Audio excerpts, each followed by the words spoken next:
feature time for the late model sportsman. On the pole, the 40 of Dwayne Lanphier. Outside, the 1 of Red Mead. Row 2, it's the 50 of Norm Gay and the 75 of Peter Fecto. Then it's back to row 3, Joe Thomas. And on the outside, Dave Whitcomb in the 25. Doug Hoare and Lance Fernald make up row 4. Brent Dragon and Danny Bridges in row 5. Row 6, Glenn Wright and Gene Paul Sear. We'll get to the rest of the field when we have a chance. Field nicely grouped together. Out of 4, we have the green.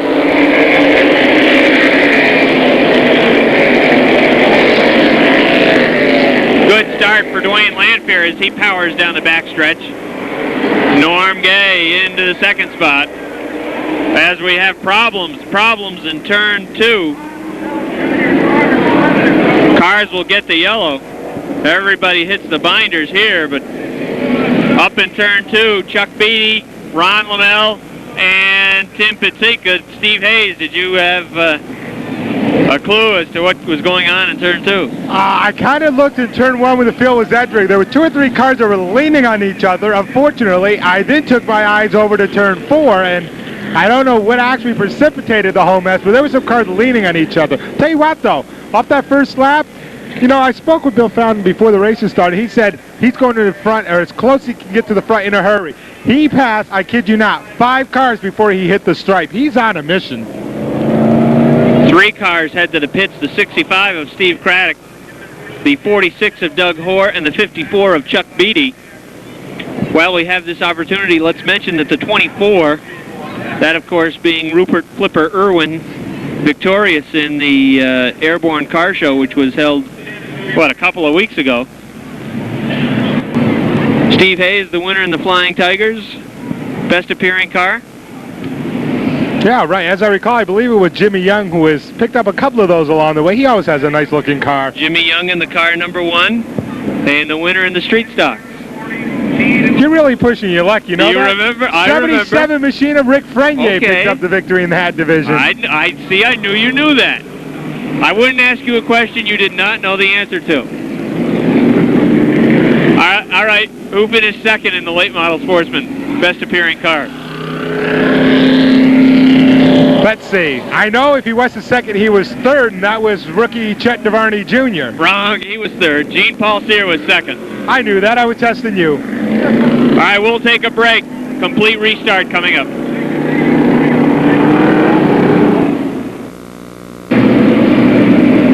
Dave Whitcomb is 25. Landry Fernald is 31. Brent Dragon is 0. Set for a complete restart.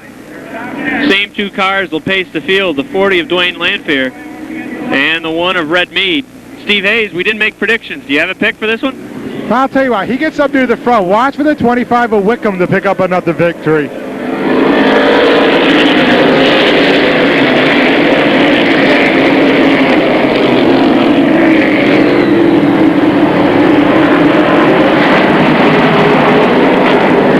Action just behind the leaders, the 50 of Norm Gay, the 75 of Peter Fecto. Joe Thomas also involved.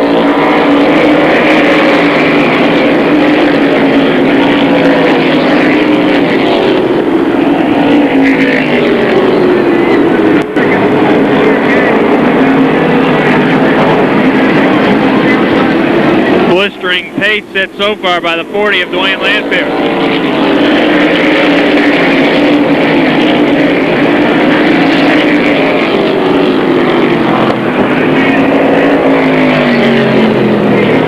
Wide into 3.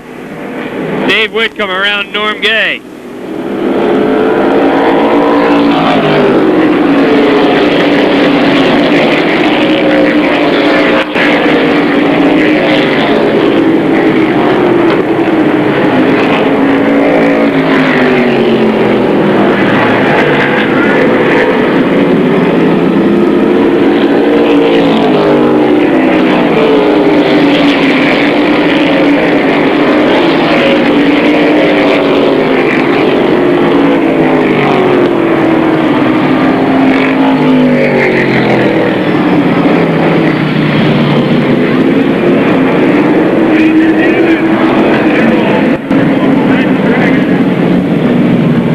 Steve Hayes, things got a little bit squirrely going into turn 1. The 66 of Joe Thomas was involved. There sits the 31 of Lance Furno, as Furno was coming out of turn 2, and he did not see Brent Dragon sitting in the middle of the track. As you can see, major damage on the 31. 2 New York cars narrowly escaped becoming casualties. The 10 of Rick McCure, the 91 of Wild Bill Fountain, they barely missed the trouble up there by mere inches. To get a good look at the 31 of Lance Furno, no question he will not be able to continue tonight, and he has major work to do to get that car ready for next week. Tell you who impressed me. How about Red Mead's move inside of Dwayne Lanphier to take the lead? You don't often see Red pull a move like that, but he had Dwayne set up, got to the front, and, you know, we may have overlooked that number 1 machine. 4 laps complete in this 30-lap feature.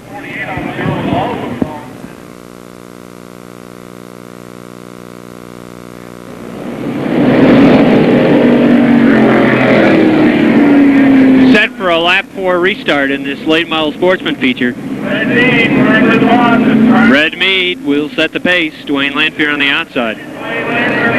Look out for this row. Dave Whitcomb and Peter Fecto both have been very fast tonight. Then Norm Gay and Danny Bridges.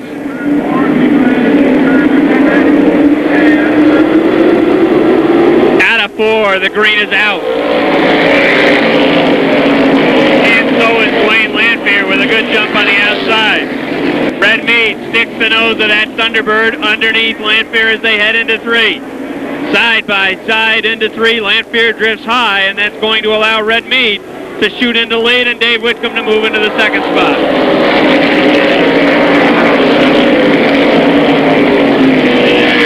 Lanphier appears to be hung out to dry, and he is going to go backwards on the outside. Bridges moves underneath. Gene Paul Sear looks to move underneath. Meanwhile, back to the front, it's Red Mead and Dave Whitcomb. Peter Fecto sits 3rd, now 2nd as he looks to move underneath Whitcomb. Perhaps 2nd for Fecto. Whitcomb fights back. The outside groove has not really been working well tonight for these late model sportsmen. And that's exactly where Dave Whitcomb is right now. They're side by side down the backstretch. It's Mead, Fecto, and Whitcomb battling for 2nd. Whitcomb on the outside.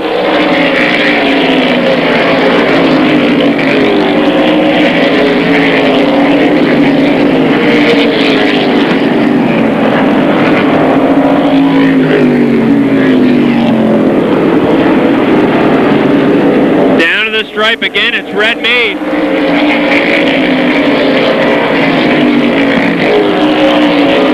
The big redhead very consistent on that inside lane. The yellow is out as we have a major incident in turn 2. Cars all over the place. Danny Bridges involved. Ron Lamell involved. Glenn Wright involved. Billy Fountain involved.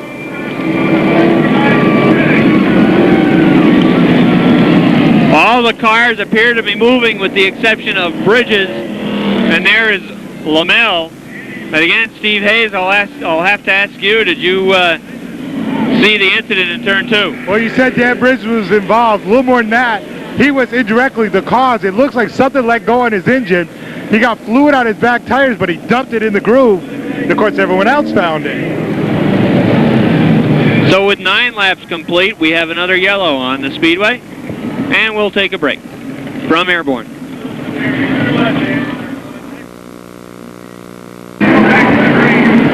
We're all set for a lap 9 restart. It's Red Mead and Dave Whitcomb.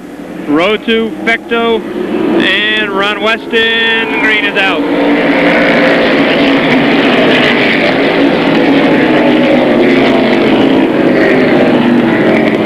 Gary Caron loose in the 22 as he drifts high. Cars that we have not mentioned have quickly made their way to the front. Drag race down the front is Red Mead. Red Mead, Dave Whitcomb, Peter Fecto, Gary Caron in the 22. Dennis Caron, his brother in the 43. Outside, Ronnie Weston in the 35. Then Bill Fountain showing sparks into turn 4.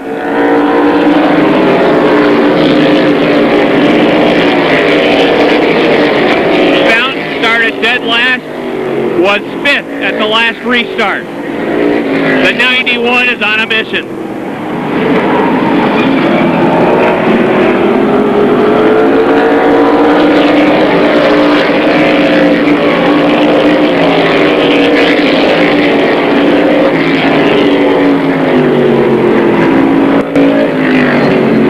Whitcomb looks to the outside. Lap traffic coming up in front of them. Not a problem.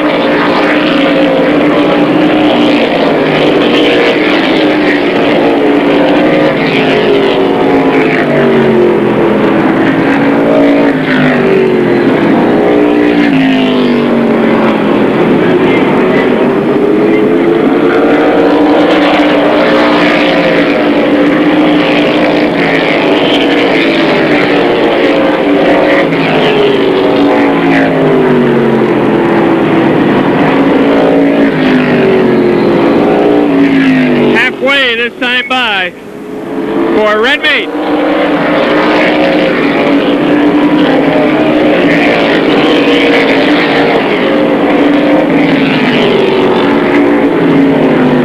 Whitcomb hard into turn 3. Can he hold the line?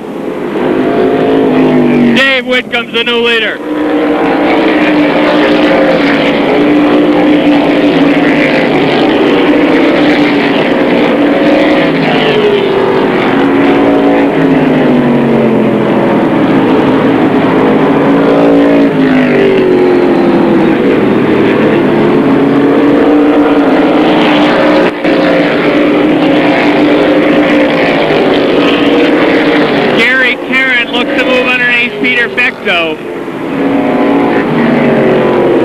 As they race for the 3rd spot, Red Mead directly in front of them, starting to pull away is Dave Whitcomb.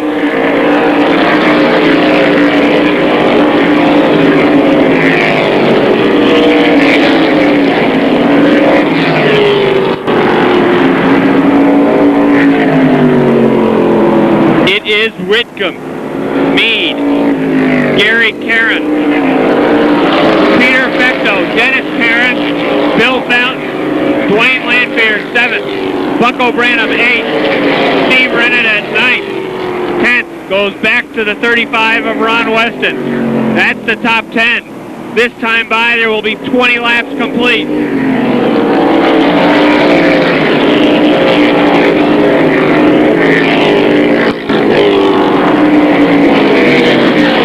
Dave Whitcomb with an 8-car length lead over the one of Red Mead. We get a shot of the field coming out of 4. Look out.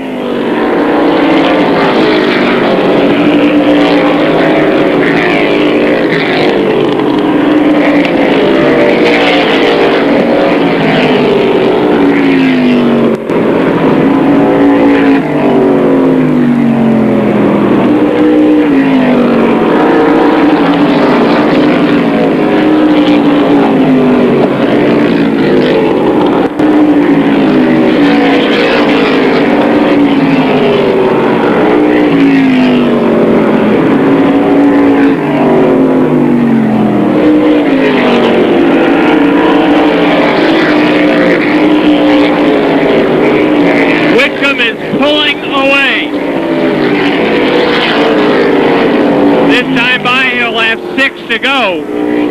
We'll look back at the battle for second, however, where it's still Red Mead in the 1.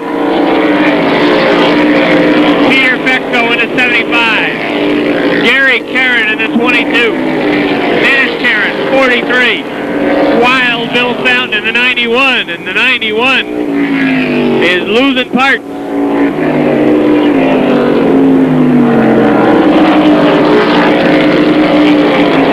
As the hood in that automobile is ripped in half.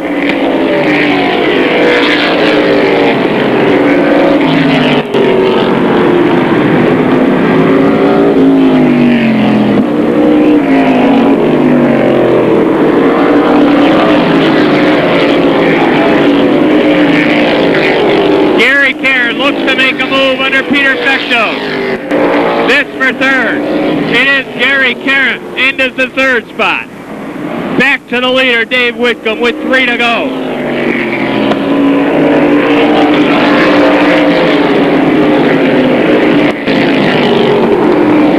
Dave Whitcomb has almost a straightaway lead over Red Mead. 2 to go for Dave Whitcomb.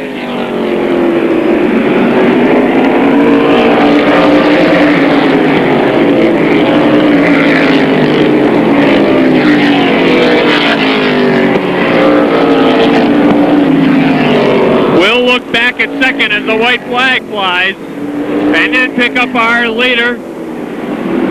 It is still Red Mead. Gary Karen looks to make a move. The white is out. And look at the lead for Dave Whitcomb. A full straightaway. Coming out of 4. Essex Junction's Dave Whitcomb. Whitcomb with the checkers. For second, it's Red Mead with a great finish. Third to Gary Karen. Fourth.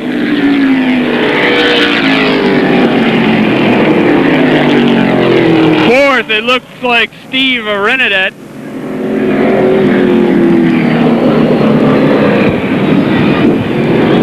And fifth, Ron Weston and Steve Hayes.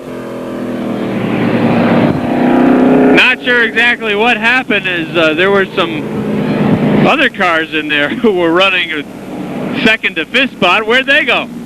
Well, I'll tell you where they went. They headed to turn 3. Dennis Caron had Bill Found to the outside of the battle for 5th. Dennis trying to make the track wide, ran into the side of Bill. Both cars, heavy-duty contact, went to the outside of the speedway. Unfortunately, Bucko was trying to go 3 wide. All 3 cars went flying off the turn. Dennis right now out of the car, examining the situation, having a little talk with Bill. Meanwhile, at the start-finish line, Bucko Branham discussed out of the automobile, not happy about the situation. Bucko on the front stretch arguing. Dennis and Bill on turn 3 arguing. I happen to be watching the situation. I'll tell you what. Bill and Dennis got heavy-duty contact. Bucko, the unfortunate victim, and they all were running extremely well. They just came up a quarter lap short.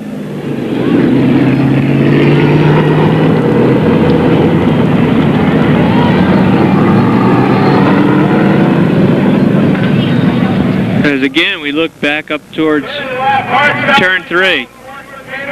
What a run for Dave Whitcomb. Got to the front. Steve Hayes, through some miracle, actually predicted Dave Whitcomb. Every now and then I get lucky. Whitcomb won by almost half a track. Domination. Recapping the top 5, it was Dave Whitcomb the winner. Second, and a fine run in the Ford Thunderbird, Red Mead. Great run for Red, Steve Hayes. I'll tell you what, Red usually does not have a winning car, but he always has a consistent car. Hard as it is to believe, Red has never won a late model sportsman feature. But, you know, if he stays like he was tonight, he'll get that first victory very soon, I think. A third to Gary Karen in the 22, Steve Rennet at 4th, and Ron Weston 5th. There's the winner, Dave Whitcomb. You just wanted to come down on me, but...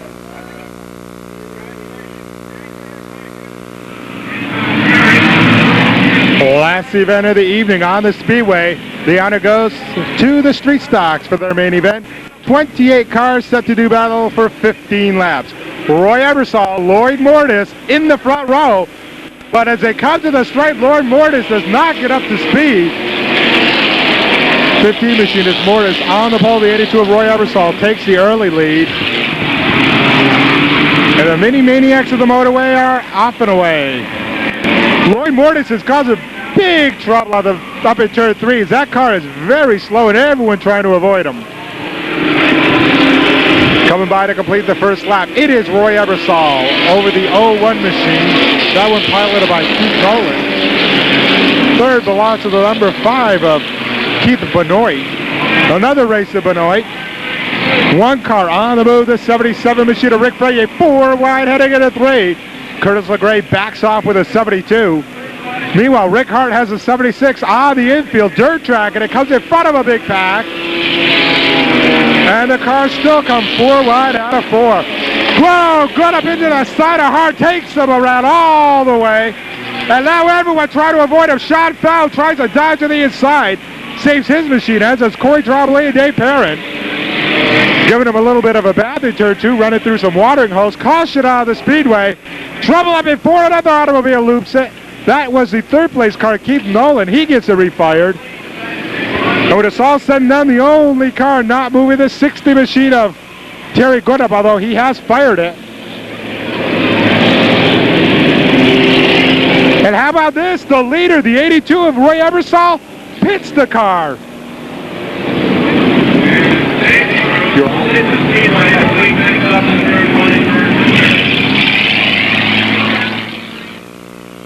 Okay.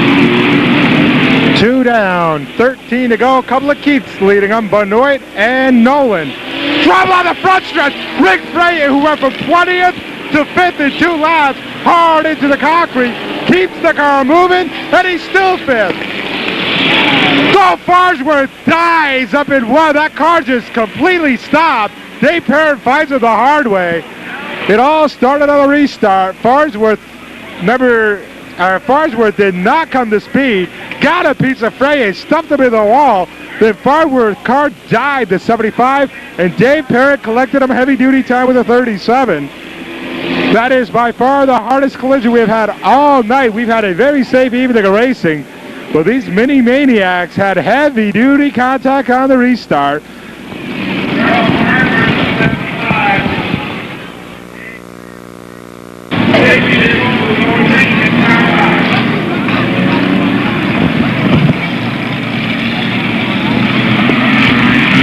Two down, 13 to go in the main event for the street stocks. We started with 28, we're down to 24. A pair of Keiths take them to the green. Keith Nolan on the inside, Keith Benoit on the outside, and green flag falls, but it is the 77 of Rick Frenier, who just moments ago smashed into the front stretch wall, who made the boldest move. He'll take the lead out of 2. But during the caution flag, the right rear wheel on the 77 severely shaken, and I don't know if there's 13 laps left in that one. Uh-oh. Brian Chris takes the 4 for a whirl. Gets it straight. No caution on the speedway up front. Freyer's getting hounded big time by the black 81 machine, who will take the lead. That 81, Bob Wells. Side by side, Freyer gets back into it with them. Behind him, the 01 machine of Keith Nolan. Now Frenier backs off a bit. Here comes Benoit getting into Nolan. Turns him sideways in the field. It's going to be all kinds of problems. Sean Fountain, what a move by Sean. Sean Fountain. Oh boy. Hang on, boys. This is going to be a mess. The former Scott Dufresne 73, this year piloted by Wayne Evans, kind of came up on that scene, got a piece of a car in front of him, scattered across the track, and several other cars unable to avoid. Among them, there's a 29 machine of last week's feature winner, Brian Pugh. You know, Rock and Ron Klein will find any way to get in victory lane. I don't know how many people know it, but Brian Pugh wears Ron Klein's old fire suit. So I guess in a way, Ron Klein found his way in victory lane last week. Well, the one car not moving, Wayne Evans, number 73, who hit pretty hard to the front end. We'll set him up with 4 down, 11 to go, and needless to say, a major problem in the scoring here to figure out who goes where on the read. 4 laps down, 11 laps still remaining in this street stock main event, and here's Steve Hayes. We'll try it again with Wells and Hank Hutchins leading them to the front. The 81 and reverse the numbers, the 18 comprise the front row.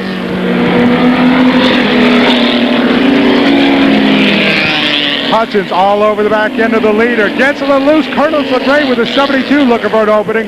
Behind him, the 71 of Broussard and the 91 of Sean Fountain. Sean lucky to have the car in one piece.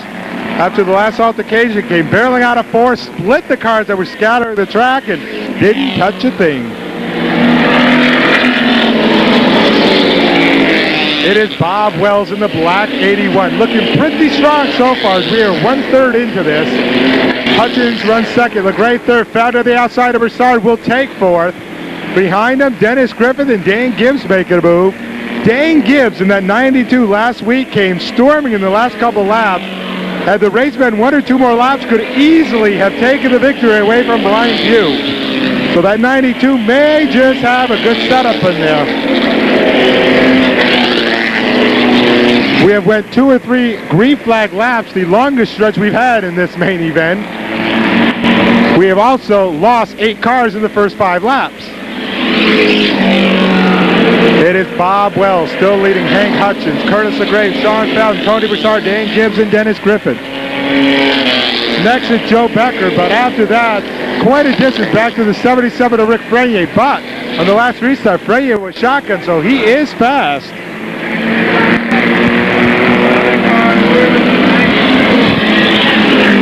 Halfway this time by for Bob Wells, and now Hank Hutchins starting to put pressure on him. 2 cars I am trying to keep an eye on, although in one of these races, action all over the speedway. Sean Fountain's 91, Dan Gibbs 92. Kind of figure they may be the 2 quickest cars on the speedway, but right now they're kind of in traffic and not really racing the group they'd like to be. Fountain dives to the inside of the grave. Meanwhile, the leader is still Bob Wells. He still has Hank Hutchins filling up his rearview mirror. Sean Fountain inside of the grave for third. Broussard runs fifth, followed by Dan Gibbs and Joe Becker.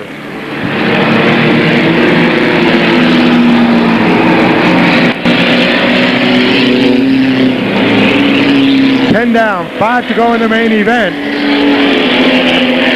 And trouble out of 4 as the 3 of Dennis Griffith slaps the wall, loses the right front tire.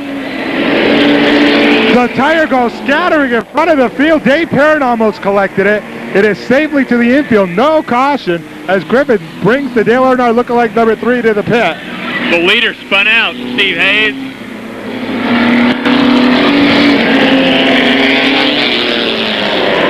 And the leader, the 81 of Bob Wells, has turned the car around. He is deep in the pack now. So he was having a great run. He just came up about 4 laps short. Your leader, the 18 of Hank Hutchins, running second. Oh my. Sean Fountain with a 91. Third is that pesky little 92 of Dan Gibbs that I told you about. Dan Gibbs last week, in about the last 2 or 3 laps, came from absolutely out of nowhere to almost take victory from Brian Pugh. By the way, last week's winner, Brian Pugh, has dropped a lap, just getting passed by the leaders. Hank Hutchins, your leader. Behind him, side by side, Fountain and Gibbs as they come right up on the leader's back bumper. The 5 machine of Keith Benoit getting in between the leaders, and Sean Fountain not appreciative of that. Dan Gibbs takes second from Sean Fountain as Keith Benoit blocks Fountain a bit. Now here comes Ricky Freyer. Rick Freyer with a 77 gets into it all of a sudden. We have 2 to go and trouble out of 4. Broussard hooking it up with another car. Too much smoke to make out the number. A couple of them go spinning. Meanwhile, in turn 2, we've got a spinner. Dave Gibbs and Rick Freyer get into it, but the caution's out, guys. Ain't going to make a difference. We will have a 2-lap, maybe 3, depending on where they mark it, shootout. And Rob, Hank Hutchins has shown a lot of good driving ability out there, but I don't know with these guys, Frenier, Gibbs, and Fountain. I don't know if Hank's going to be in victory lane in a few minutes. Well, he's been able to hold off the challenges to this point. But Rick Frenier was just about ready to make a move. And now he's going to be in the catbird seat right behind Hank Hutchins. You won't want to miss it. Stay tuned. We'll have the conclusion in just a moment here on MotorSports Magazine.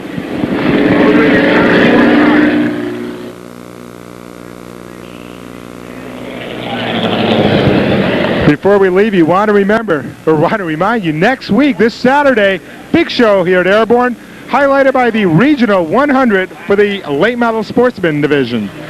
Well, we figured there'd be 2, maybe 3 laps. We did it in reverse. They added a lap. We have a 1-lap shootout. Hutchins, Gibbs, Frenier, and Fountain. And unless they take each other out, I just named you a winner between those 4. I'm pretty sure about it. Here they come out of 4. One-lap shootout. Gibbs gets the lead as Hutchins dirt tracks it. And it appears to be Danny Gibbs' race to lose as Wells and Nolan come together. Scratch that, Benoit in the 5.